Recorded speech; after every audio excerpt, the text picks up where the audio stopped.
Dica número 1, defina o seu propósito. O que significa que você precisa ter bastante clareza sobre as motivações que te levam a fazer o que você faz. E todo o trabalho tem atividades que são muito legais, muito prazerosas, que trazem um retorno e um senso de realização muito grande, e tem também atividades, tarefas que não trazem todo esse retorno, mas que dentro do contexto profissional são necessárias. Esse saldo precisa ser muito positivo.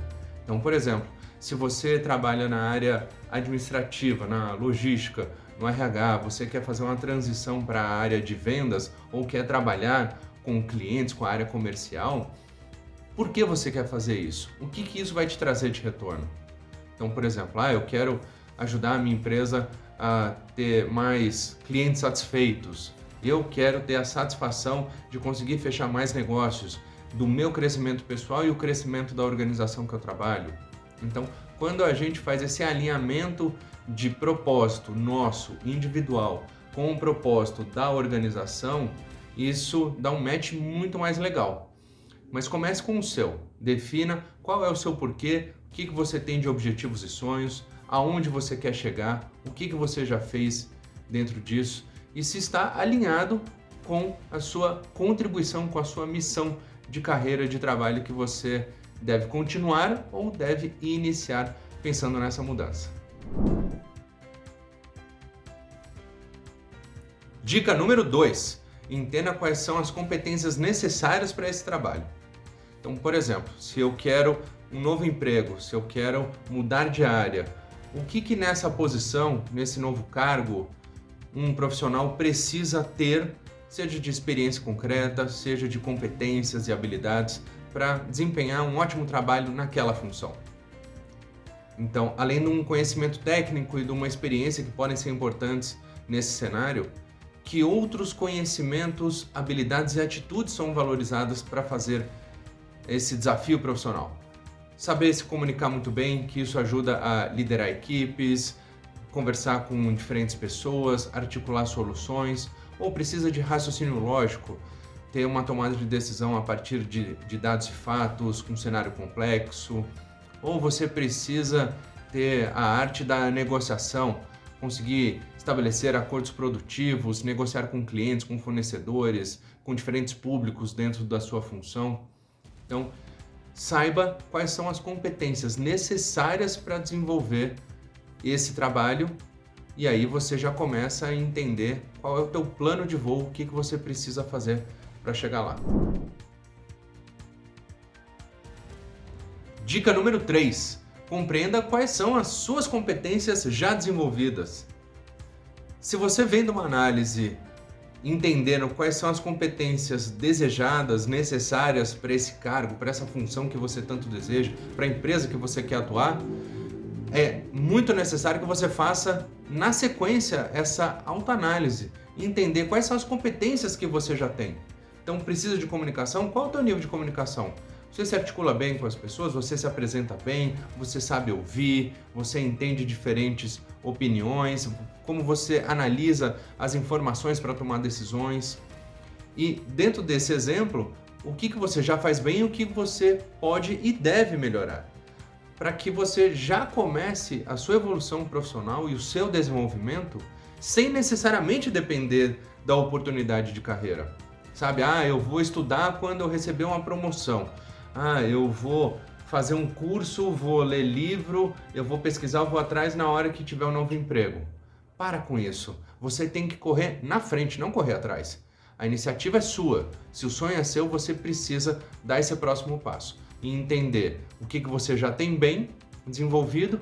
E uma dica legal aqui, ainda dentro dessa dica 3, é receba feedbacks, peça feedbacks para as pessoas que trabalham com você, que te conhecem, para que você consiga identificar seus pontos fortes, seus pontos de melhoria e seus pontos cegos, que são aqueles que a gente tem, não percebe, mas que são melhorias e alguém precisa contar pra gente estar radar ligado e entender quais são os próximos passos para a gente se desenvolver no caminho dos objetivos profissionais e estar mais pronto para o próximo passo de carreira. Dica número 4. Faça uma lista de desejos. Hã? Como assim? Essa lista de desejos significa as empresas que você gostaria de trabalhar ou as áreas que você tem interesse e vontade de trabalhar como próxima etapa de carreira. E aí, a partir disso, mais do que essa lista, conecta com duas questões super importantes. Primeiro, o seu propósito. Por exemplo, eu não quero trabalhar numa empresa que tem uma imagem negativa, ou que polua o meio ambiente, ou que não respeite a diversidade, ou que dê problemas de imagem. Eu não quero vincular a minha carreira, o meu nome com esse tipo de empresa. Então, pode tirar dessa lista se por acaso tiver esse conflito. Mesma coisa vale para a área, pensando qual é a contribuição desse setor, desse departamento para a companhia e se aquilo realmente está ligado com o que você tem de grande motivação para fazer. Se você enxerga essa contribuição, esse senso de pertencimento de resultados que você deseja para essa próxima etapa da sua carreira. O segundo ponto aqui dessa lista de desejos é entender quais são os desafios profissionais que rolam naquela empresa ou naquela área. Então, por exemplo, como é que está o segmento de mercado daquela empresa? Está crescendo? Está retraído? Vixe, tem um monte de empresa quebrando? Não, olha, tem várias empresas vindo para esse setor, muitos investimentos, está no momento de expansão. Ou a área, ela está no momento de crescimento, de maior importância, ou, dadas as mudanças estruturais que você sabe ou que você venha a saber, essa área ganhou relevância e importância, ou ela está meio minguada, meio jogada de lado ali. Como é que é isso? Para você entender também que a tua trajetória tem que dar uma guinada, né? Tem que ser que nem um foguete que não tem ré, só subindo. Então, a partir disso, conectar o teu propósito com o momento e os desafios profissionais da empresa e da área que você deseja, até para fazer um bom match em toda essa história. Dica número 5, cuide da sua imagem profissional. Vamos começar pelo básico? Como é que é a sua apresentação no currículo? Quando foi a última vez que você atualizou esse documento? Sabe que o currículo ele sempre tem que estar muito atualizado, trazendo as principais experiências que você já desenvolveu no trabalho, nas empresas que você atuou, nos cargos que você teve, as responsabilidades dentro dessa função, quais eram os desafios, quais foram os resultados que você entregou e o que você aprendeu com isso, especialmente destacando as competências. Pode ser também que você não tenha tanta experiência assim de trabalho, mas você tem experiência de vida. O que você pode colocar ali? Por exemplo, você faz ou fez já trabalho voluntário? Você participou de alguma ação comunitária no seu bairro, na sua escola? Você participava de um grêmio estudantil? O que você fez antes desse trabalho? Ou ações que fogem aí do cenário profissional, mas que de alguma maneira contribuem para você fazer bem o que você faz e o que você quer continuar fazendo. A partir disso, você pode também dar um talento na sua apresentação. Então, além do currículo, que às vezes é aquele documento que tem um padrão de mercado, as áreas de recursos humanos recebem tantos currículos que às vezes o seu pode ter um texto fantástico, uma explicação ótima, gerar um super interesse, mas é mais um dentro de centenas de milhares de currículos para uma determinada vaga, especialmente quando ela é muito disputada. Então, o que você pode fazer? Caprichar na sua apresentação. Pega o PowerPoint, estrutura essas informações do seu currículo numa tela de PowerPoint, num slide, e aí capricha nas cores, coloca foto, insere gráfico, de alguma maneira que o visual ajude a apresentar as suas competências, a sua trajetória, a sua formação e que isso vai gerar mais destaque. Aí você salva em PDF e tem um arquivo bem resumido, uma, no máximo 2 páginas, para você mandar dentro do processo seletivo. Outra coisa que você tem que estar muito atento é a sua imagem nas redes sociais. Por quê? Dentro de vários processos seletivos, as empresas ou as lideranças vão dar uma pesquisada em você no LinkedIn, no Facebook, no Instagram. Então, veja especialmente como é que está o seu perfil no LinkedIn, atualizado também, assim como o currículo, uma foto bem profissional ou bem caprichada. Não pega aquela foto de final de semana ou aquela foto que você foi num casamento sei lá quando e que tá com aquela cara de festa mesmo, ou super arrumado, mas não tem nada a ver com você no trabalho.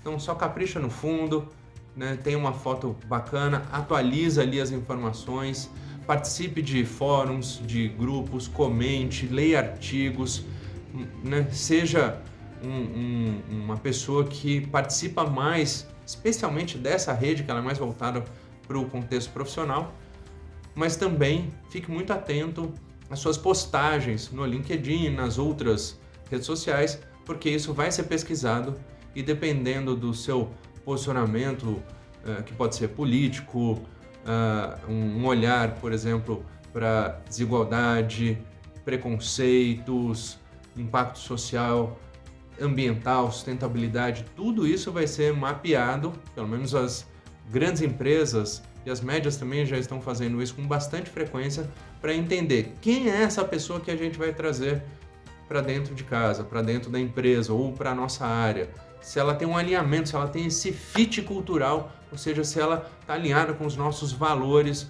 com as nossas crenças, e tudo isso vai ser bastante importante para você ter um ótimo alinhamento e uma imagem positiva que vai contribuir para você ser a pessoa escolhida para essa vaga, para essa função, para esse desafio. Dica número 6. Acione o seu networking. Use a sua rede de contatos, que podem ser desde parentes, amigos, colegas de trabalho, ex-colegas, né, que você atuou numa outra empresa, ex-colegas de faculdade, de escola, de algum curso, ex-professores, pessoas que você mantém algum contato, que esse canal de comunicação está aberto, né, que vocês conversam, mesmo que seja com pouca frequência, mas mantiveram algum contato. Não vale aquele oi sumido depois de sei lá quantos anos, né?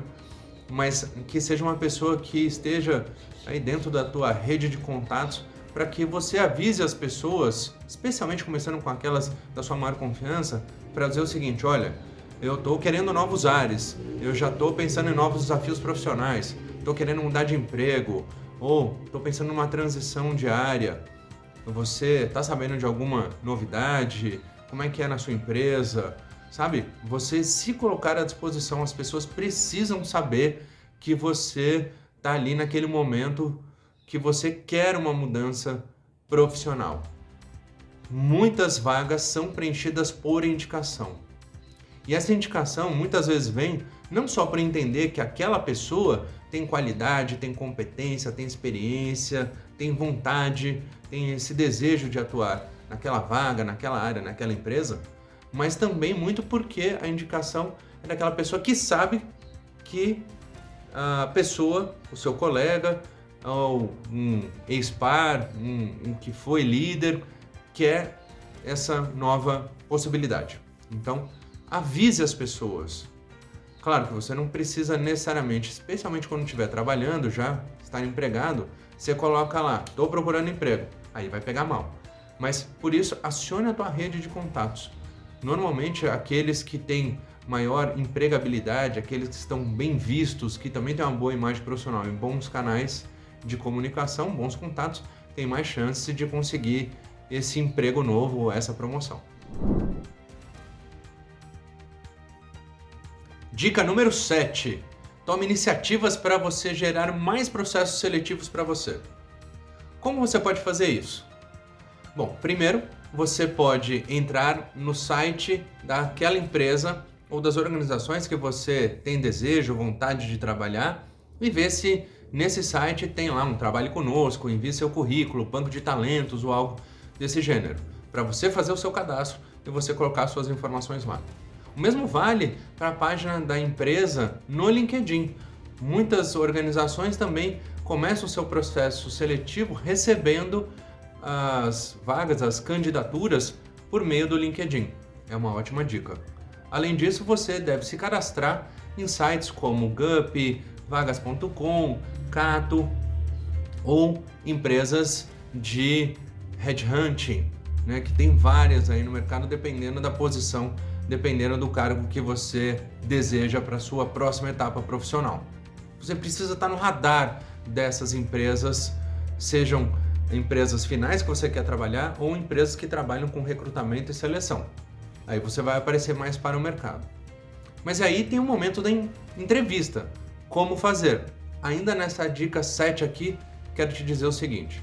Para você mandar bem e fazer uma boa entrevista, você precisa entender quais são os desafios daquele cargo, daquela posição, o que você já tem de competências e você trazer essas competências para um exercício, para uma estrutura que pode te ajudar bastante a apresentar as suas qualidades.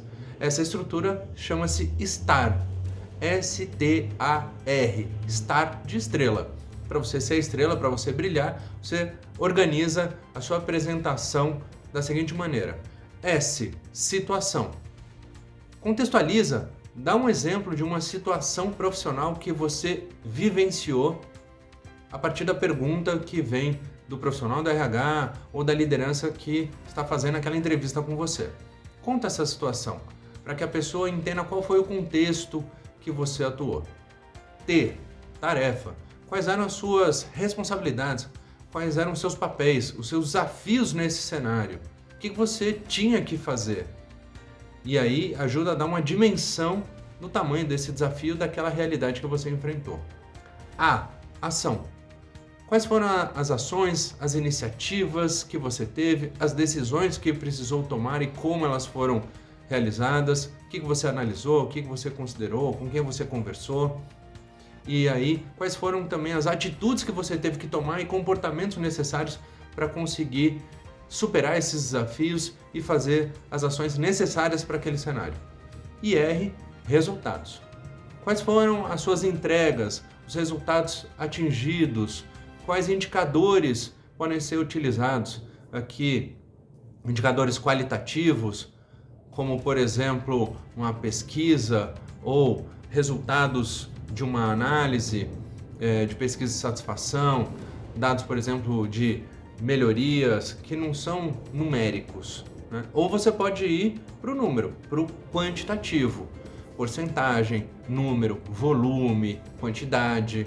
Olha, consegui ajudar a empresa a reduzir custos em X%.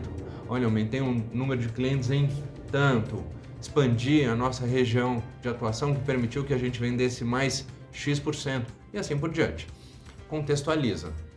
Isso vai ajudar nessa situação, tarefa, ação, resultado, a fazer com que a pessoa que te entrevista entender quais são as suas competências, a sua experiência, como você atuaria numa situação parecida e se isso tiver um alinhamento com o desejo da empresa ou da área, melhor ainda, porque você tem muito mais chance de conseguir esse emprego novo, essa promoção, esse aumento de salário ou mudar de área. Espero que todas essas dicas tenham ajudado muito você e estou aqui seguindo na torcida para que você conquiste os seus sonhos, os seus objetivos.